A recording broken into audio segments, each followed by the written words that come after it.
Okay, welcome you guys and welcome us. We are the Genuine Biblical Transparency, and with Jack Bays and Tim Freeman, and uh, and so we are. If you want to turn with us, we are at John chapter 10. We're going to start in verse 1, and we'll see how the Lord leads. Who wants to read this? I tell you the truth, anyone who sneaks over the wall, this is John 10:10. I tell you the truth, anyone who sneaks over the wall of the sheepfold rather than going through the gate must surely be a thief and a robber. But the one who enters the gate is the shepherd or the sheep. The gatekeeper opens the gate for him, and the sheep recognize his voice and come to him. He calls his own sheep by name and leads them out.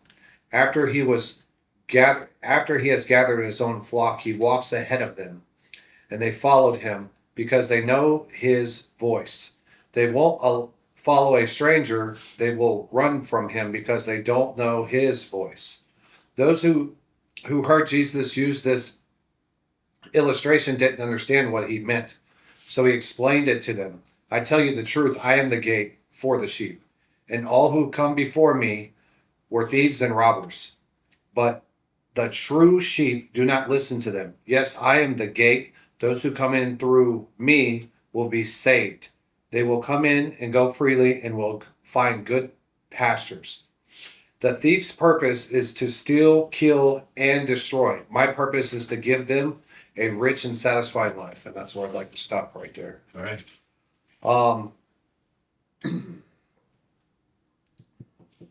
So this is one of the parables where he kind of explains the meaning behind it. Like he mentions himself as the gate, and then he says, yes, I am the gate. And then he talks about the gatekeeper being God the Father. So I dwelt on this one for a minute. I'm thinking like he uses himself as the illustration of the gate, and then he uses the Father as the gatekeeper, and then we're all sheep. And then I heard this, it's kind of like a funny pastor joke or whatever. It's like, I'm just a dumb sheep like you. Like You. Yeah. We're all sheep, right? And then when I think of it, when I think of like sheep, they are totally dependent on the shepherd. They can't do anything, Yeah. right? Like I did I send you the video where A little bit like lemurs. there's a shepherd and he's getting the sheep out of the ditch. There's two ditches on both sides of the road. And he frees the sheep from the ditch, and the sheep goes out in a big U, and he falls right back in the ditch. Right? And I was like, that's kind of like us and what we do, right? Like for every mile of road, there's 2 miles of ditch. Yeah. So I think it's important to set guardrails there, right? Like sheep are kept in an area because they're pastured. Religion aside, like God's intention for us is to follow him, right? And that's what keeps us on the path that we're supposed to be. Are we going to fall in ditches sometimes? Yes. Do we need a shepherd in our lives? Yes, because if sheep followed themselves, they would just fall victim to predators, right? You've heard Barry use the term bull sheep, right? Talking about bull sheep. I'm like, I don't know if there's like a dominant version of a sheep. They're very like docile, dumb animals. And if there was a bull sheep, he would be one because he's very kind and gentle, but he's like referees like UFC fights and was a fighter back in the day and everything like that. I'm like, you're still a dumb sheep like me, right? Like we're all that way. And I think that's the importance of like for me for this, just in the literal sense is we're all dumb sheep, regardless of where we think we're getting or how much we know or whatever. I mentioned it on the previous podcast. It's like, can we know all the plans of God? You've studied the word your whole life. And it's like, you 100%, I don't know, right? Or I'll figure it out when I get there. For me, I'm in the camp of, there's a lot of things that I dwell on and research and everything like that. I do want to bring up the dinosaurs thing with you, right? And then you just finished doing a podcast on, I'll hand this off to you, on your specific teaching of Genesis 1 and 2 and 3, right? I With got some, the 3 yet, but I there's studied for it. Yeah. all kinds of stuff in there that's like, can we really know that? I don't know. And where I was going with it is the creation story, right? Like, and what I said to you is like, how many people have been led astray by people who would consider themselves intellects, educated well beyond their intelligence, with more degrees than Fahrenheit, and they think they got it all mapped out from the, you know, the origins of creation to dinosaurs, and then that's like the disapproval of everything. It's like, nope, you're still a dumb sheep like me, right? Like you couldn't convince me with enough information to know that with a 6 pound fallen brain that you have figured out everything that there is to know. Like that's people sitting themselves in the God seat, and you can't sit there. I think there's things that are of God that like his thoughts are above our thoughts and his ways are above our ways. And we can dwell on those things in like the eschatology sense, like why did God think this way or why did God map this out this way? And I think that's what you're going with, or what you're doing in your study for Genesis 1 and 2. The video that you said with the sheep walking in the ditch and all, what I took from it is it's right. They're continuously walking into the sheep, but the main reason is because they took their eyes off the shepherd. Yeah. Take your eyes off the shepherd, and you're going to stray away. It's going to be He definitely didn't lead them to the ditch. ditch. He'll take you through some things, but he's not going to put you in the ditch. But if you take your eyes off of him, you're going to go astray. He leadeth me beside the still waters. He's leading. Yeah. And sometimes there are rushing water. Yeah. And the sheep can't stand the rushing water. They can't swim. And especially before they're sheared. And so they're deathly afraid, literally, of the water. And I told you the story, I think, about the and you answered it, how to get the sheep to cross. When the shepherd would find the best place to cross, the sheep still wouldn't want to follow him at first. And so he would take a lamb that was still in a suckling, and take the lamb across, and immediately the ewe would follow. The ewe's a female sheep, right? Okay, one that's anyway would immediately follow her lamb, and then the whole herd, the whole flock would follow. So the object of that story, by the way, is trying to explain at a funeral the death of a child. And the idea is, through this child's death, many might come to the Lord. I mean, we're all going to die. Yeah. And God's got a purpose in it every time someone dies. But it's not his fault. Don't blame him. But the thing is, he took charge of it. Death used to be in the charge of Satan.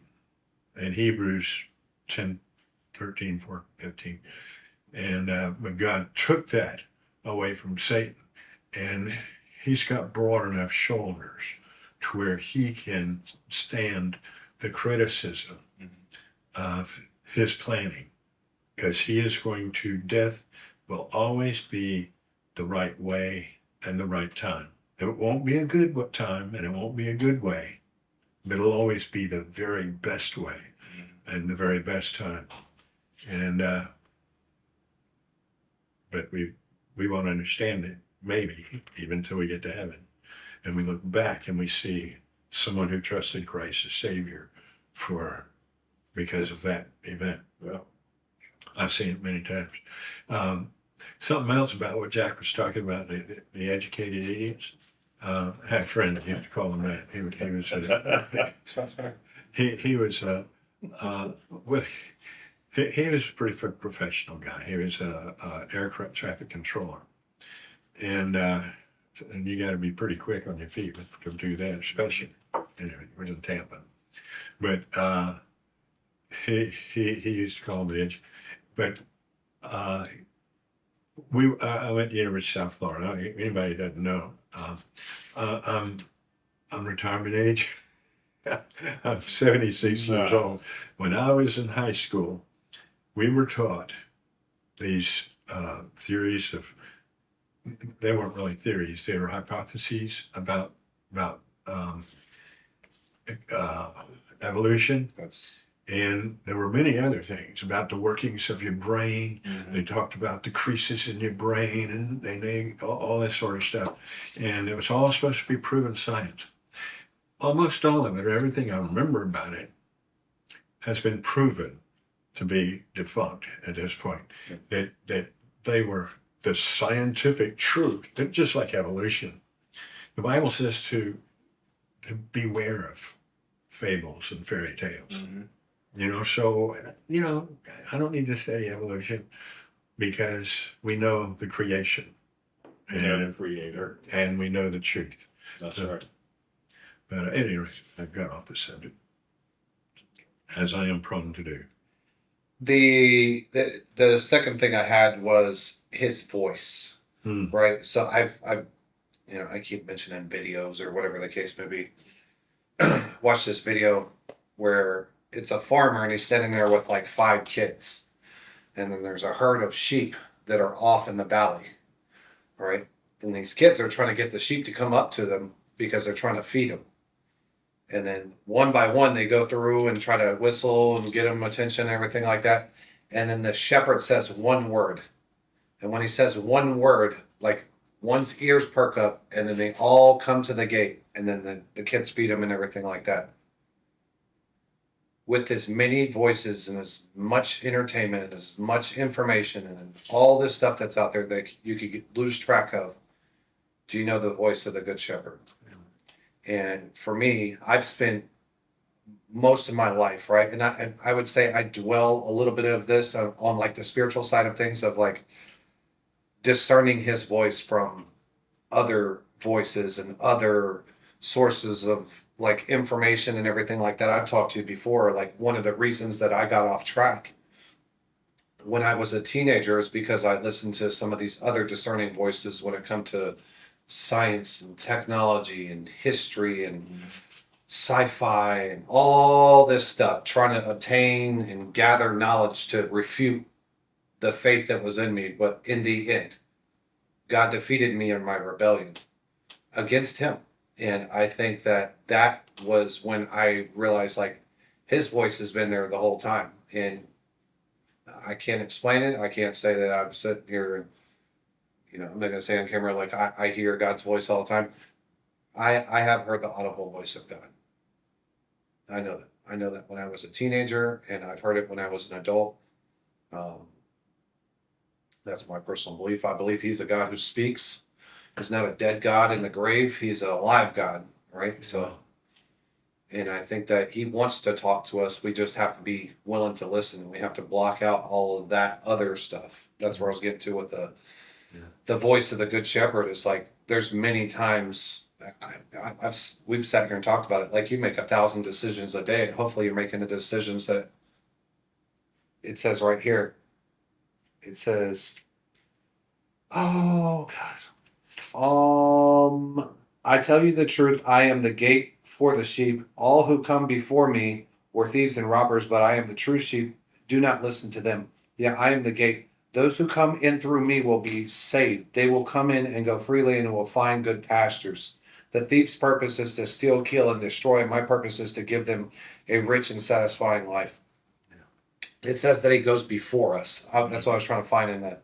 It says right here in verse, this is John 10, verse number 4. After he has gathered his own flock, he walks ahead of them. Do you think this is in a literal sense? Because he's still gathering his flock. That was my question. I do. I think he is being literal.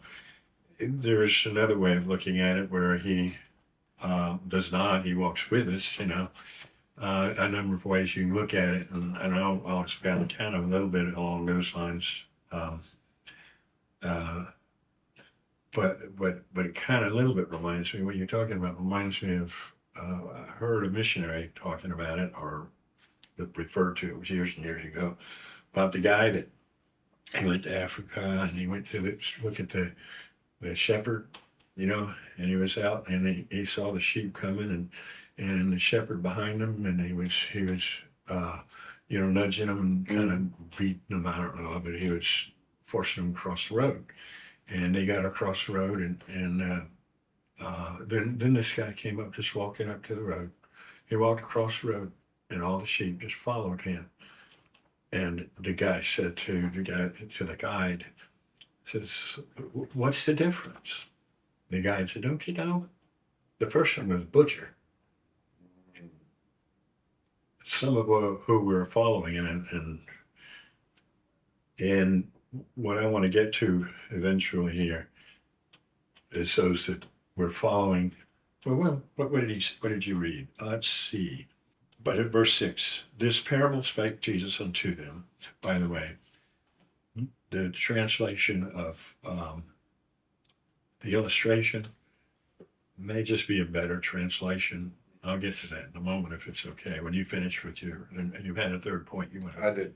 But but they understood not what things they were, which was spoken to, that they don't listen to the voice of a stranger. And I think we can see that because this passage actually, as clear as it is, used to puzzle me. And actually, as I was studying for this, I read Dr. J. Vernon McGee. I like J. Vernon McGee because I used to have I can't remember, but I used to have a broadcast, and my sign-in was J. Vernon Lloyd, Dr. J. Vernon, which is my name. That is my name, by the way. But at any rate, that you can follow. Anyway, he points out something about this here in the parable. But I'll get to that in a moment if I. I think this is a parable where he fully explains it, and he gives context to like who these symbols are. Jesus is the gate. The Father is the shepherd. And the door that he's talking about is Jesus himself. I heard this as a sermon point and an illustration. And it's this. At the gate of hell is the cross of Jesus Christ. I'm not saying the cross is there at the gate of hell. I'm saying that in order for you to get to hell, you would have had to walk past the cross of Jesus Christ and be like, not for me. Mm-hmm. Right. That's why he stayed on the cross, because he is the good shepherd. He led the way in his death, and then he defeated death and came up out of the grave just to put death to death. And it's like, if you want to be eternally separated from God, you have to go through me. And that's what the cross of Jesus Christ is to me. It's like, it's a symbol of poking the devil in the eye. You think of in historical tense and everything, it's like the word excruciating means from the cross. It's where we get the word from the cross, excruciating. Yeah. So it's like one of the most terrible ways to die. And I think in what he did is he gave us the way, which is the gate away from the thief. And he gives like good shepherd to the thief. What's the thief's purpose? Is to steal, kill, and destroy. If you've ever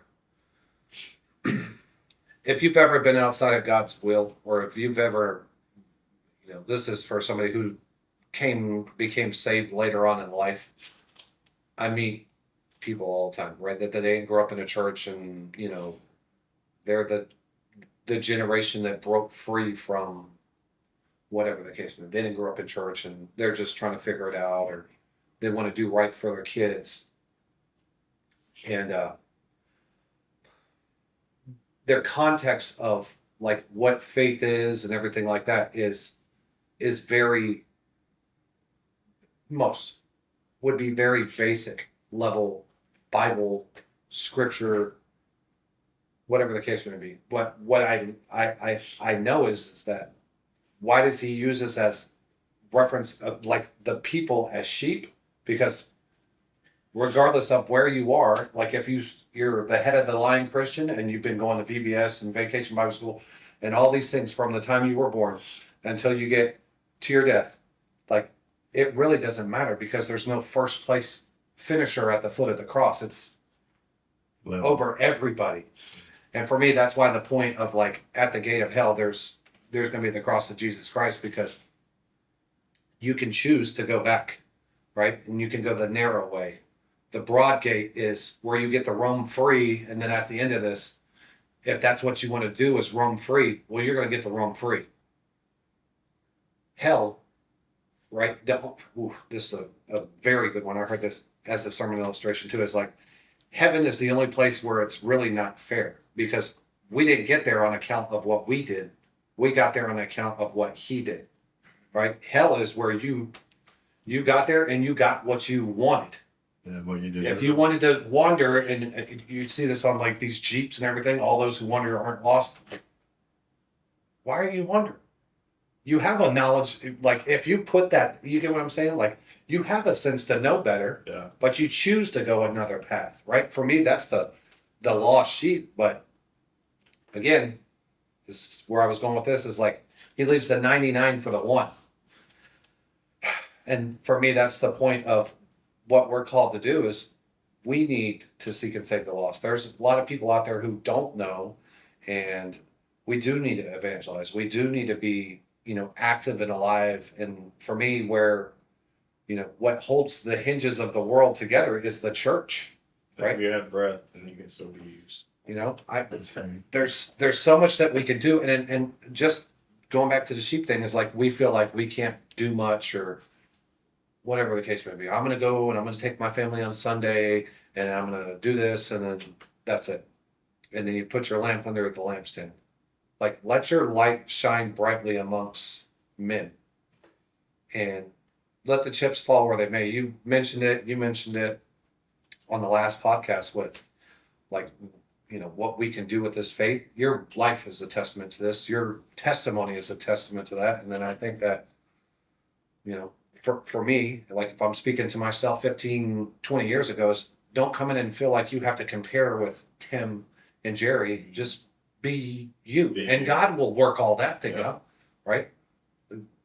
Why are sheep afraid of water? Because they turn into wet toilet paper and they drown, right? Like I can say this in full honesty, I would be lost without God. Completely lost and hopeless in the world. Like there's many things to where I hear his voice and it turns me back to him. And I can say this, I was lost without him. Yeah. Well, we all were. We were all Yeah. Well, I mean, just like the last chapter, the healing of the blind man, we were all lost. We were all blind. Right. Yeah. From birth, we were all lost and we were all blind. Yeah. My third question was, you mentioned it there. I wrote down Wolfson's Children's Hospital. When Zachary was born, he was in a NICU, and I made mention of this on here. I don't know what episode it was or whatever, but there's kids in there that will spend their whole lives in the hospital, and they're, some of them could die in there. And like to come to grips with that is that if God puts it on your heart to go and visit these kids in the hospital, go and visit these kids in the hospital. I did meet like some people in there that's what they do. Like their ministry is to go and visit the kids and let them know that, like, this is a situation you're in and everything like that. And they can't fully explain it, but what they did do is they had the ministry of presence to go. And I think that's important to let, we as a church should be that. We are the light of the world and the salt of the earth. And we got to continue to keep doing that. And there's a lot of darkness out there, but there's a lot of light. Right? There's a lot of light within the church, and we have to be that in the world. So I'm not saying that we got to all be super Christians or, definitely not secret service Christians, but you get what I'm saying? Like there's so much impact that we can have. And if we look at ourselves from a minuscule standpoint of like, we're just sheep, our God's the good shepherd, right? Like even if we're sheep, he's called us into his flock. And if we're in his flock, then we're trying to bring other people into the flock, because that's where safety is. That's where love is. The 10-10 life that Pastor Joby talked about, the abundant life found in Christ, is in him. I know my life is way better than it could have ever been if I wasn't walking with God. Mm. So, and I think that's the key point for me. But you mentioned it about the ailments and everything like that, and that's what I thought about was the Wolfson's Children's Hospital kids, like being there with Zachary for 2-3 weeks. I'm like, Mm. I hate being in the hospital, but like there was a lot of kids that had joy and everything, regardless of their situation. I don't want to go any further. It's going to make me teary eyed and all that, but I'm still trying to figure all that out as well, right? Like, but I think God works how He wants to work, and that's what you just said about the child death stuff with the lamb and going through the waters. No greater love than this, that He would lay down His life for us. That's what the Good Shepherd does, and He did. Yeah.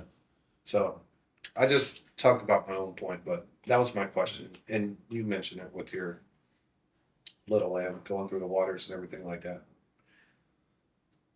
How did this speak to you, or is there more you can add to that? Or? No, I think we can move on. Well, Unless you want to. I got a lot. I'd like Okay, to go. let's go. It's some of it's pretty academic. I won't try not to get into that, but I just really found some interesting here because I came, like I've said, there were some things that used to give me some trouble here, and maybe we won't get to them right now until we go further. But I'll just read it back. It says, "Verily, verily, I say unto you," verse 1 again. "Verily, verily, I say unto you, he that entereth not by the door into the sheepfold, but climbeth up some other way, the same is a thief and a robber. And he entereth," and I kind of stopped there and I looked, what did it say there? The sheepfold. I looked that up in the Greek and everything. And it's a little different than, anyway, it's a good translation, it's sheepfold, but it's what it is a courtyard that is open in the top. You know, whatever is it's could be a corral, whatever, but it's open to the top. It's open air. You know, just to give you a picture of it, because that's possibly a not modern, but an upscale place where Jesus was born, that he was in a sheepfold. The thing is that this sheepfold was like a private sheepfold where the shepherds would take them home, you know, and before they went into bed, they deposit their sheep there. And whereas in Luke chapter 2, it was a public sheepfold. And consequently, it didn't have much quartering. It might have a lean-to for the shepherds, it might not.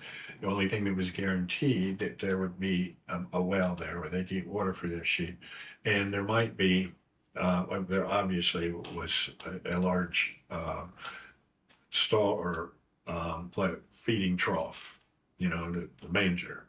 And so there was that for the sheep there, or whatever they had, the cattle.